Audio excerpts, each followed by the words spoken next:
begitu. Karena yang paling penting adalah menemukan guru sejati di dalam diri. Karena semuanya adalah guru sebenarnya. Ini Tuhan.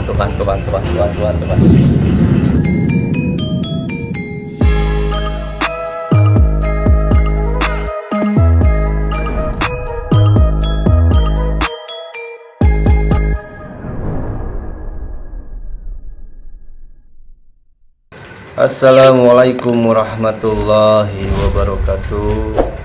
Sampurasun. Mugia Rahayu Sagung Dumadi. Salam damai seluruh alam.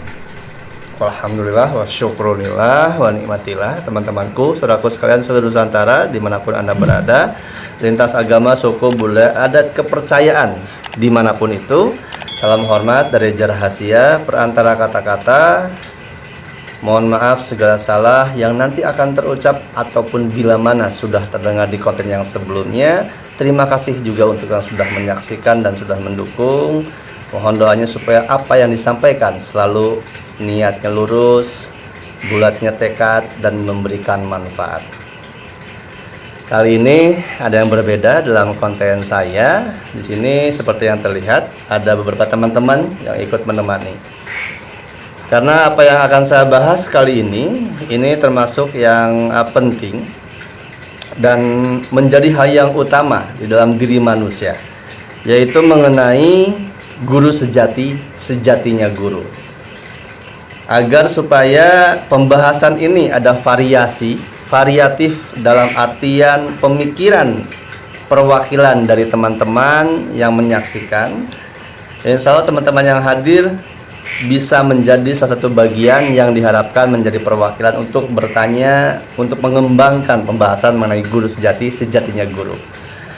Apapun yang kita bahas, kita obrolkan, saya sampaikan, ini kaji dan olah kembali. Jangan ditambah-mentah, ada baiknya ambil, buruknya buang.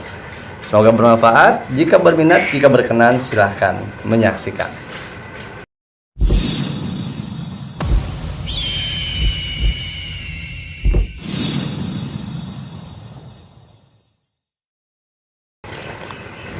Jadi gini Kang, mungkin bisa mewakilkan teman-teman yang di luar sana tentang guru sejati, sejatinya guru. Berdasarkan pengalaman pribadi, dari yang didapat dari referensi baca, dari obrolan sama teman-teman atau sama orang yang lebih tua, itu apapun ilmunya yang dipelajarin dalam tanda kutip, mau ilmu secara pemahaman, mau ilmu secara pengamalan, itu selalu menjurus tentang guru sejati, sejatinya guru. Temukan guru sejati, sejatinya guru. Setelah bisa menemukan diri sendiri.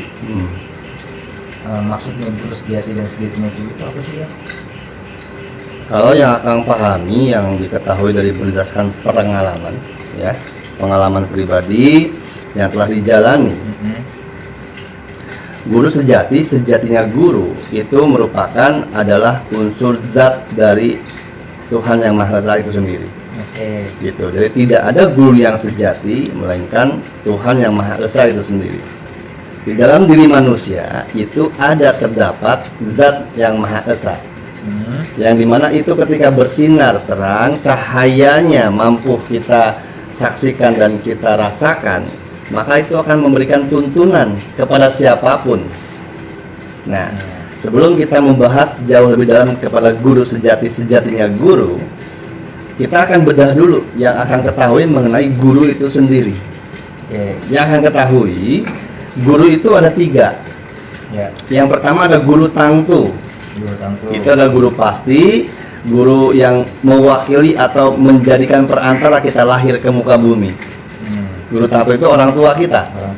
Dimana ketika kita bayi lahir, belajar berbicara, belajar makan, belajar apapun, itu dari orang tua. Itu guru tangtu. Tangtu itu menentukan bagaimana seperti apa kita. Ketika ada seorang bayi yang lahir di kalangan misalnya agama, contoh kepercayaan apapun, mau Nasrani, mau Yahudi, Majusi, Kejawen, Sunda Wiwitan, maka bayi itu tergantung mengikuti orang tuanya. Orang tuanya Kejawen, maka dia Kejawen. Orang tuanya Muslim, maka dia Muslim, dan lain sebagainya. Maka di mana anak atau bayi atau manusia itu terlahir, orang tuanya seperti apa menentukan apa yang dia terima, keilmuan, adab. Maka disebut guru tangtu, guru yang pertama kali, guru yang utama menanamkan pola pikir kehidupan, bagaimana mengelola perasaan dan menyikapi apapun yang terjadi dalam kehidupan. Yang pertama guru tangtu, ya. orang tua kita, gitu. Nah ini sangat penting ranahnya. Lalu ada guru bantu. Guru bantu ini ketika orang tua anak sudah mulai beranjak usia sekolah, dia ke sekolah, ada guru di sekolahnya. Baik kalau misalnya di muslim ada di madrasah, ada guru mengajinya, gitu. Ada guru bimbel. Nah, sering perkembangan perjalanan manusia beranjak remaja, dewasa, bahkan pertemanan pun bisa menjadi guru. Padahal ranah guru bantu ini sebenarnya kalau Akang memahami bahwa disinilah terjadinya tidak ada guru, tidak ada murid. Yang aslinya mutlak. Yang seperti yang akan selalu bicarakan di dalam di sanggar, bahwa di sini di sanggar tidak ada guru, tidak ada murid. Ada saatnya akan jadi guru, ada saatnya akan jadi murid. Di mana saatnya seperti itu? Saatnya akan tidak tahu, diberitahu jadi murid posisinya. Gitu. Maka tidak ada guru dan murid yang mutlak atau absolut. Gitu. Nah, tapi ini juga tergantung kedewasaan berpikir dan kejenihan merasanya. Gitu. Guru tangtu, guru bantu. Lalu yang ketiga, ini yang paling utama untuk mengantarkan kita bisa mengenali, mengetahui, menemui guru sejati. Yaitu yang ketiga adalah guru mursyid. Mursyid itu pembimbing. Yang dimana guru mursyid ini sudah menjadi manusia, bukan jadi manusia yang ibaratnya hasil dari apa yang didoktrinkan, didogmakan, tapi perjalanan pragmatis dirinya dari pengalaman keilmuan, akhirnya dia jadi manusia, ada manusia jadi. Nah, ketika kita lahir guru tangtu, guru bantu, itu kita menjadi manusia, ya gitu, ya. Jadi kalau sudah menjadi guru mursyid, manusia jadi, gitu. Karena pengalaman keilmuan semuanya sudah menjadi yang hakiki, yang dimana dia juga sudah menemukan dirinya sehingga sudah menemukan jalan dan bisa menggiring orang-orang yang menemukan jalan atau yang belum kepada jalan kesejatian. Guru mursyid ada dua, mursyid lahir, mursyid batin.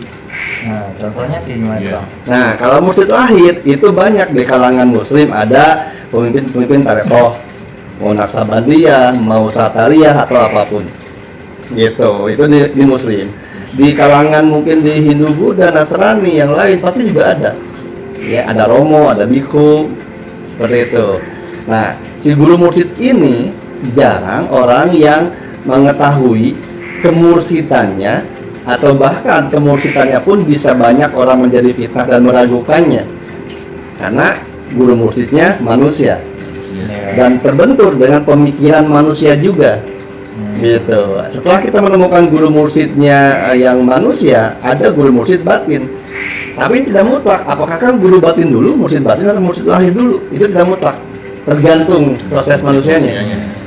Nah, betul. Ada yang guru mursyid manusia itu juga merangkap sebagai guru mursyid batin. Ada yang terpisah. Begitu, batin. Nah, ini ketika kita mampu benar-benar mengenali, mengetahui dan mengikuti guru mursyid yang asli, maka guru mursyid itu akan membukakan jalan kepada kita untuk mengenali diri yang sejati sampai pada akhirnya ketemu dengan guru yang sejati, sejatinya guru. Nah, kalau untuk guru mursyid kan mungkin memang bisa ditemukan di beberapa thariqah. Ya. Kalau untuk guru batin sendiri, cara mencirikan atau indikasinya itu apa? Indikasi guru batin. Ya. Indikasi guru batin kalau yang akan pahami ini bisa jadi mungkin relatif berbeda. Ya. Ada yang setuju dan tidak, itu wajar kasanahnya. Yang akan ketahui indikator guru batin, dia ini memberikan arahan, memberikan petunjuk yang seringkali bertolak belakang dengan nalar atau dengan logika atau dengan naluri, insting. Yes. Tetapi ketika kita melakukannya itu melahirkan kebaikan. Kebaikan yang didasari, yang didapati oleh manusia itu, kebaikannya bukan hanya untuk diri sendiri, gitu, tapi untuk kebermanfaatan bareng-bareng. biasanya guru batin itu mengarahkan sesuatu hal. Contoh misalnya tadi yang tidak di luar nalar, yang tidak berlogika. Seperti misalnya yang pernah Akbar alami bahwa ketika sedang hilang kesadaran, artinya sedang fly dengan proses obat yang dahulu. Ternyata ada yang mengarahkan untuk sholat, mengarahkan untuk zikir. Itu guru batin, mursyid batin, gitu. Mungkin kalau sekarang disebutnya spirit guide gitu ya. Nah, istilah keren spirit guide kayak gitu katanya ya, gitu. Guardian angel beda lagi tuh, ada lagi, gitu. Berarti kalau yang pertama guru tangtu. Yang kedua guru bantu. Itu sempat kita sempat dapat pelajaran dari perjalanan sampai dapat kuncian tuh semua orang tuh guruku. Langit dan bumi sekolah tuh. Ya. Semesta bukuku. Wah itu cakep kalau dikaji. Itu betul. Karena akhirnya kalau itu kan ketika disambungkan dengan ranah spiritualisme atau supernatural, itu maka akan menjadi hal yang rancu atau hal yang menjadi membingungkan bagi orang yang bingung.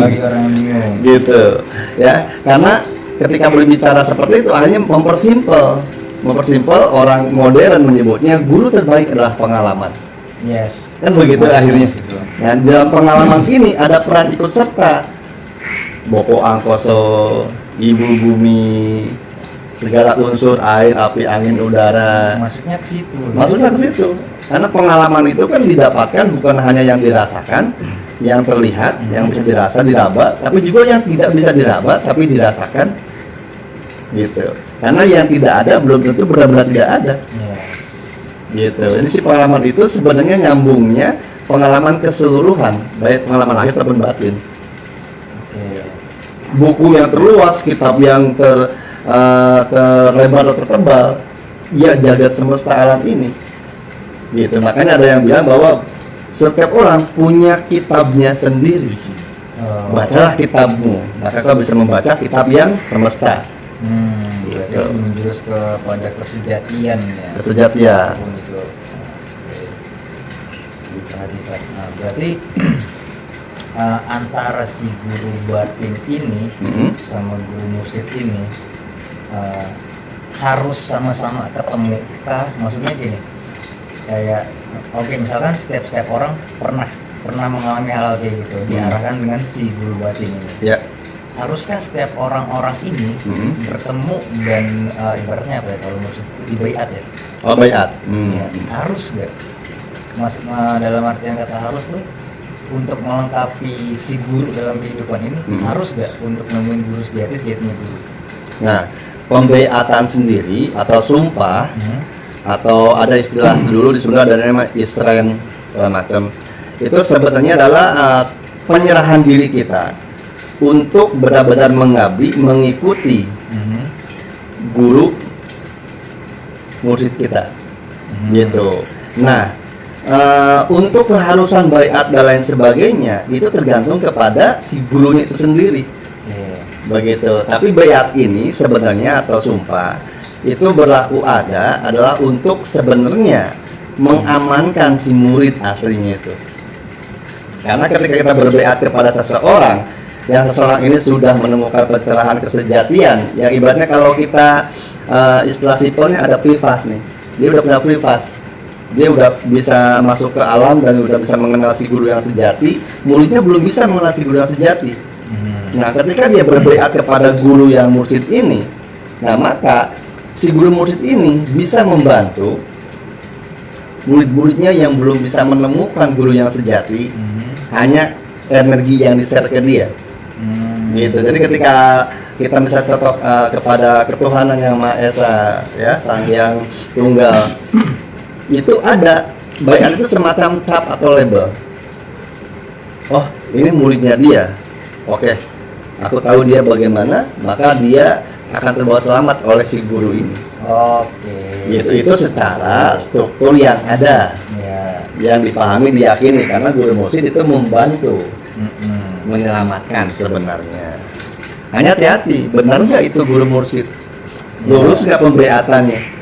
Jangan asal beat, jangan asal mengakui guru mursyid atau guru pembantu, guru bimbing. Apalagi sekarang sedang mulai banyak keluar guru besar kan, GB. Oh iya, iya. Gitu.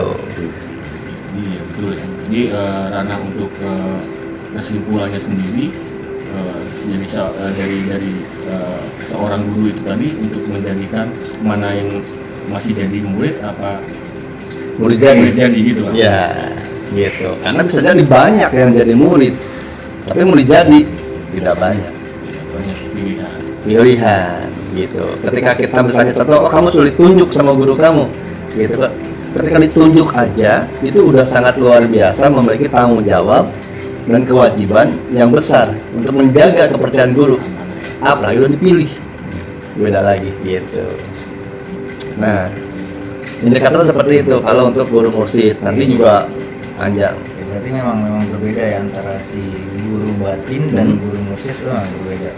Nah, pertanyaan selanjutnya, setelah ketemu guru batin dan guru mursyid, cara menemukan guru sejati. Caranya bisa berbagai macam jalan. Bimbingan bisa sama. Oke. Tapi jalan itu masing-masing. beda-beda. Walaupun dalam satu thoriqoh yang sama, satu ayat yang sama, satu guru memberikan dauhnya begini, cara menangkapnya berbeda. Maka penemuannya berbeda. Yang tadi ada murid jadi, ada jadi murid. Nah, kalau caranya yang paling sederhana sebenarnya adalah kita seringkali mendengar yang namanya kalau di istilah yang di Sunda atau kita di Sanggar sering bilang kretek. Yes. Ada kretek nggak? Atau ada israt hati nggak? Gitu. Nah, kretek itu diikuti kalau yang baik. Itu adalah salah satu cara sederhana, termudah untuk bertemu, untuk diarahkan, untuk dibimbing langsung, dapat dauh yang murni dari guru yang sejati. Gitu. Cara dan cirinya seperti itu. Cara dan cirinya, gitu. Tapi si kretek ini hati-hati. Kenapa kok tidak pernah muncul ada kretek? Karena yang namanya kretek secara hati ini muncul dari cahaya yang suci di dalam diri kita, dari nur ilahiyah yang suci tidak akan bercampur dengan yang tidak suci. Yang suci tidak akan terlihat oleh yang tidak suci. Artinya nggak mungkin ada kretek kalau kita ada yang menghalangi di dalam diri kita. Bisa dari dendam, prasangka, iri, dengki, malu, gengsi. Itu menahan untuk kretek, untuk terdengar, untuk terasa. Gitu. Jadi balik lagi ke diri sendiri dan pemahaman diri sendiri. Kalau untuk menemukan guru sejatinya guru, itu memang harus menghapus, tanda kutip, menghapus pikiran yang kemana-mana dan keinginan berlebih serta ambisi. Betul. Tapi bukan menghapus dalam arti menghilangkan semua. Iya. Karena tidak bisa dihapus dan jangan dihapus. Jangan dihapus. Justru ketika kita memiliki pikiran-pikiran, ada kalanya pikiran harus kita beri makan. Pikiran kita beri makan. Kenapa harus diberi makan? Nanti ketika pikiran sudah menerus pada kita, pikiran bisa kita kendalikan, diredam. Gitu. Karena manusia tidak pernah berada pada satu pendirian yang tetap, pemahaman yang mantap, dan tidak bertemu dengan guru sejati karena dia terlalu mengikuti pikirannya. Tempat paling angker, paling serem itu pikiran manusia sendiri. Gitu. Jangan dihapus, jadi itu dikendalikan. Seperti amarah, monster apapun dalam diri kita itu dikendalikan. Oke, masuk berarti antara guru sejati dan si nafsu atau dorongan angkara murka itu tipis kan? Sangat tipis. Cara membedakan. Nah, ketika kita memiliki kretek hati, isyarat jiwa untuk melakukan sesuatu nih. Nah, kita sudah melakukannya. Lihat dari efek akibat yang kita lakukan itu. Dampaknya. Betul. Jadi dampak yang kita terima apa? Baik kita terima atau untuk orang lain. Contoh misalnya, Akang ada kretek nih.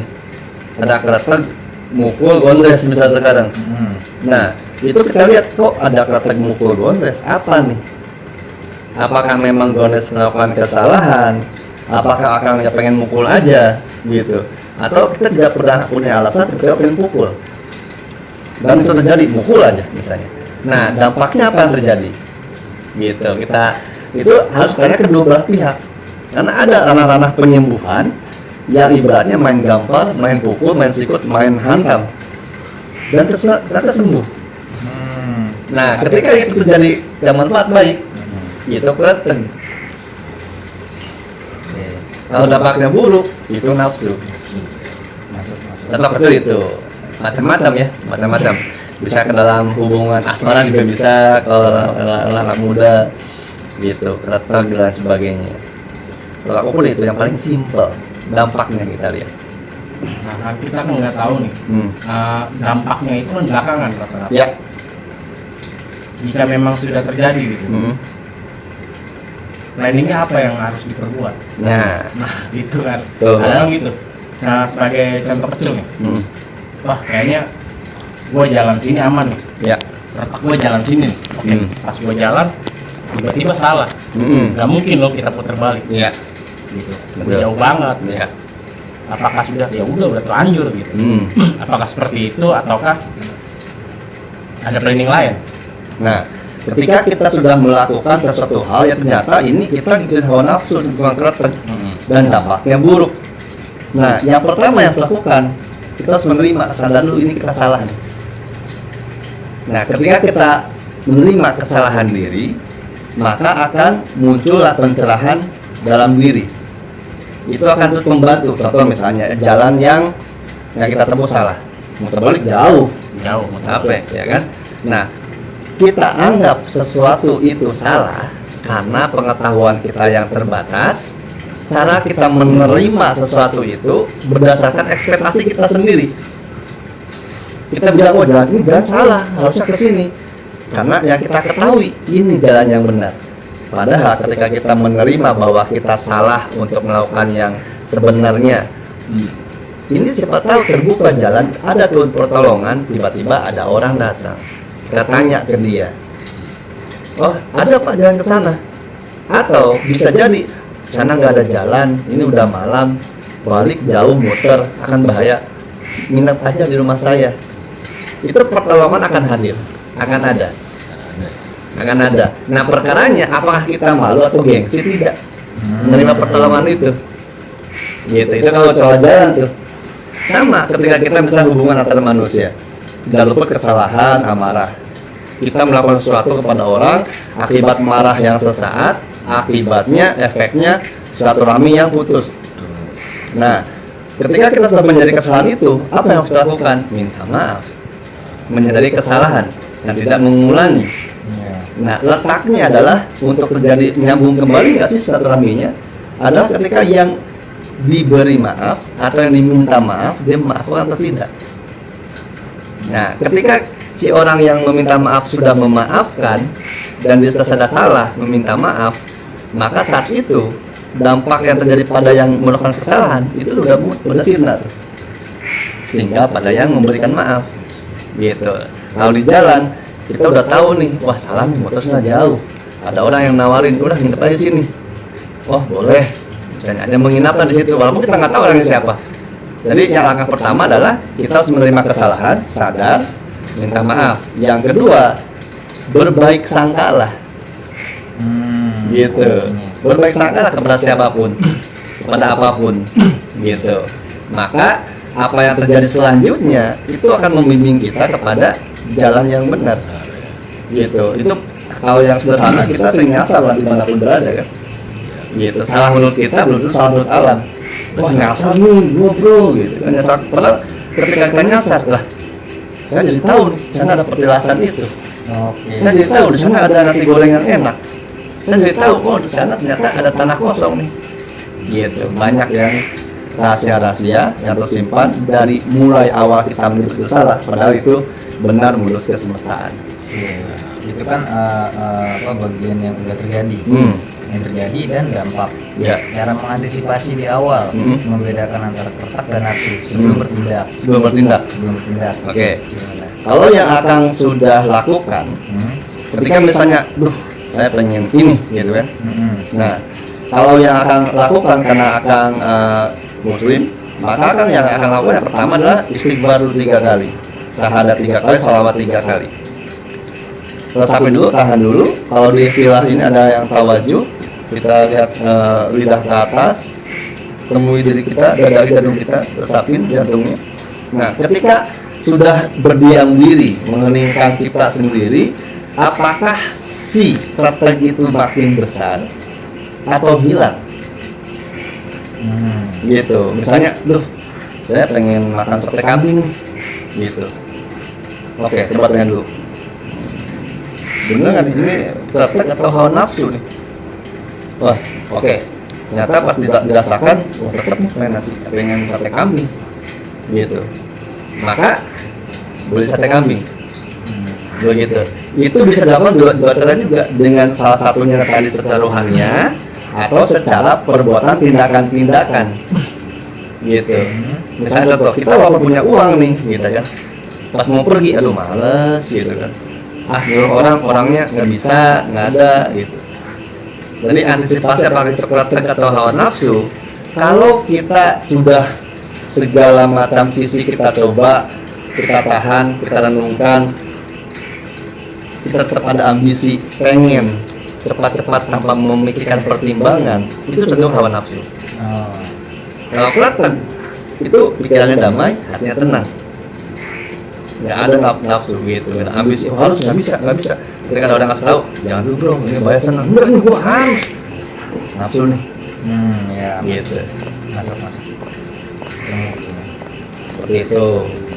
Indikator, tapi itu sekali lagi tidak mutlak. Ya karena yang gue pernah dengar juga kan ada di padepokannya, nggak usah disebut ya. Jangan. Jadi dia ini membuka praktek pengobatan. Oke.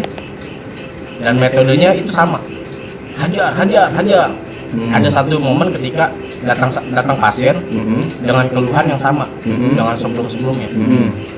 Nah si gurunya ini sebelum melakukan, yaitu dia mencari ini, tapi dia udah ibadah, udah ibaratnya udah istighfar, Dalam perenungan lah gitu ya. Iya.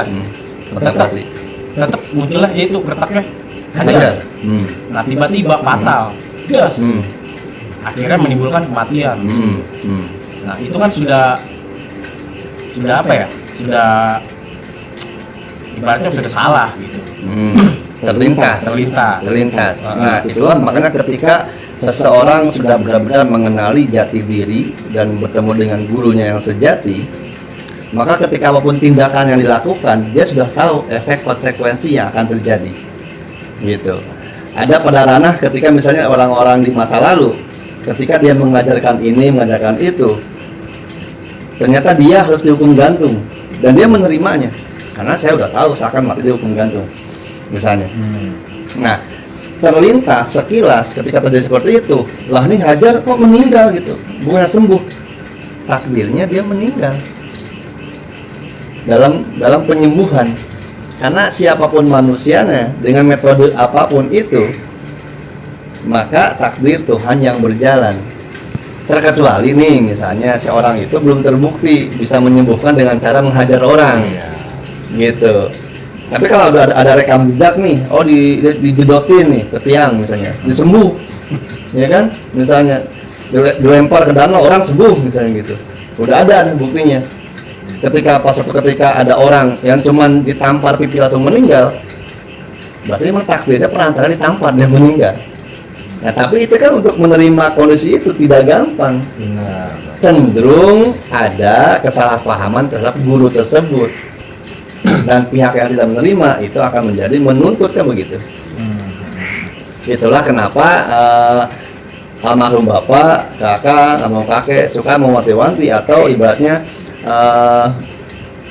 pesan penting banget gitu. Jadi ketika jangan sesekali menolong orang, membantu orang tanpa orang itu meminta pertolongan bantuan dari kita. Nah, gitu. Jadi di mana kita bisa tahu orang ini ketika kita bantu adalah kita perantara untuk membantu atau bukan. Kalau pengalaman dulu ketika akan untuk nemenin bapak ngobatin, ada pasien datang, ada tuh orang gini, Pak, saya udah lama nggak punya anak, saya pengen punya anak, gitu. Terus bapak bilang bisa punya anak, tapi kamu cerai, milih mana? Hah?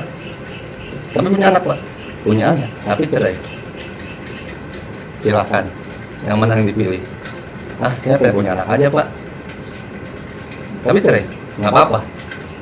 Dan ketika diusahakan terjadi, maka dia punya anak dan cerai. Nah, ketika ada kesepakatan di awal yang seperti itu, maka itu akan jadi tidak ada tuntutan, tidak ada penyalahan kepada yang membantu. Yang terpenting di depan dulu nih kesepakatannya, Kesepakatan tadi ya. dealing awalnya, gitu. Sama seperti dokter deh. Iya. Ketika orang punya kanker kan, wah ini umurnya udah sekian, ini kami hanya berusaha membantu ya, tapi untuk kesembuhan kita tidak tahu. Resikonya kalau operasi mungkin bisa hilang ingatan atau bisa meninggal Pak. Bagaimana? Keluarga setuju, tanda tangan keluarganya kan begitu. Ketika benar meninggal kan udah persetujuan. Nah yang cenderung jarang dilakukan adalah ranah alternatif seperti itu. Tidak ada persetujuan dari Tidak ada awal. persetujuan, hantam kromo. Nah gitu, nggak konfirmasi ke keluarga, ya repot jadinya. Jadi timbul banyak bermacam masalah Timbul, gitu ya. Fitnah dan segala Fitnah macam. dan segala macamnya. Gitu. Ini sebelum jauh pembahasannya, tadi saya ada sedikit masuk tentang guru mursyid Kang. Nggak tadi ya. Guru mursyid. Hmm. Sebenarnya sih tentang guru mursyid itu saya cuma pengen pertanyakan tentang keabsahan si muridnya ya, cenderung ke muridnya ya, dan tentang keabsahan dan masalah adab. Terkadang kan ada seseorang yang mencari dengan menggebu-gebu seorang guru mursyid. Ya. Begitu sudah ditemukan, kan, sudah ditemukan dan adalah pembayatan, tapi dia sedikit meninggalkan adab terhadap guru mursyid. Sebagai contoh seperti ini, kita ambil segi manusianya. Ya. Kalau murid terhadap guru itu kan kita tidak bisa gabungkan antara segi manusia dan segi keilmuan ya Kang. Betul. Itu yang sering saya temukan nggak akan Sinkron ya. nggak akan sinkron. Karena apa? Ya pasti nanti jadi penilaian di luar ekspektasi. Ya. Nah masalah keabsahannya si penerimaan keilmuan ke murid ini dengan kurangnya adab terhadap guru itu nanti gimana sih Kang? Maksudnya dia itu tetap nanti menemukan apa nanti di kesempatan lain akan ditemukan pada lain orang atau memang dia ditakdirkan nggak akan ketemu dengan kesalahan itu Kang?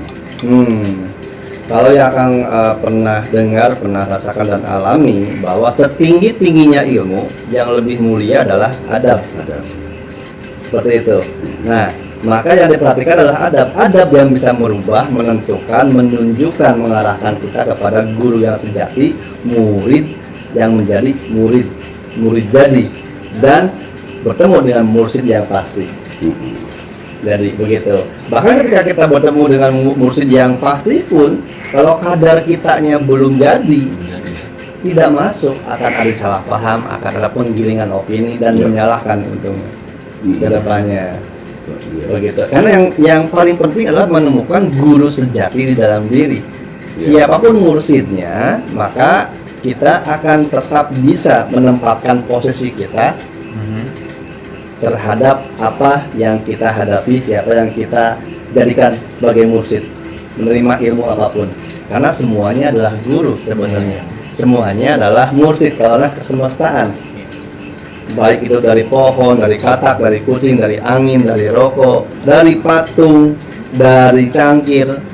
Kita kalau bisa melihat itu sebagai guru, melihat itu sebagai pembimbing, maka kita akan bisa berguru kepada siapapun.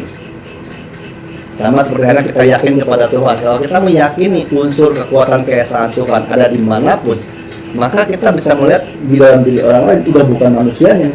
Ini Tuhan. Keesaannya sama seperti itu. Dan itu mulainya dari adab yang merubah seperti itu. maksudnya ke persepsi lagi ya. Persepsi lagi. Mungkin ada yang ditanyakan? Nah, dari rangkuman semua itu tadi, apakah ada ranah yang mungkin di hal umum orang ketahui itu, apakah itu yang sebenarnya yang dibilang jati diri kan?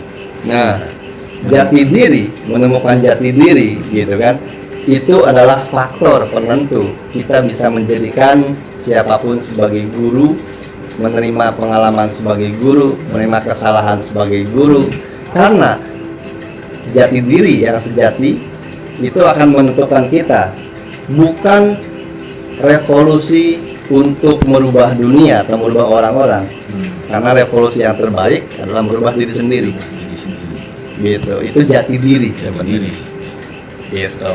Nah, itu akan jati diri akan sangat panjang dan luas lagi. Mungkin nanti kita akan sambung obrolannya seperti itu. Nanti yang belum sempat ngobrol segala macam kita akan sambung lagi. Ya, insya Allah semoga ini bermanfaat. Salah kurangnya kita mohon maaf. Kita akan sambung ke video yang selanjutnya. Yang pasti tetap jaga hati, jaga pikir, jaga rasa, dan jangan takut. Sampai ketemu lagi. Gereja Rahasia, teman-teman di sini mengucapkan terima kasih yang sudah menyaksikan dan mohon maaf sebesar-besarnya. Kalau ada pertanyaan yang menyinggung hati, mengganggu jiwa, jawaban dari saya pun timbul akhirnya menjadi kekacauan di pikiran, kami mohon maaf. Tidak ada maksud, tujuan, tendensi apapun untuk menyalahkan ataupun mengganggu keyakinan orang. Silakan bagi yang ingin untuk ngopi bareng ya, kita ngopi ngolah pikir ya, bisa hubungi Mas Abdul Soleh, kita bareng di Sanggar ngobrol diskusi bersama. Ngobrol asik. Betul. Sekali lagi saya manusia biasa, hanya perantara kata-kata. Sampai ketemu lagi di konten selanjutnya. Selamat berkah melimpah untuk kita semua. Semoga kita menemukan kesejatian diri, jati diri, dan menentukan kita akhirnya bertemu dan dibimbing oleh guru yang sejatinya guru. Wassalamualaikum warahmatullahi wabarakatuh. Salam damai seluruh alam.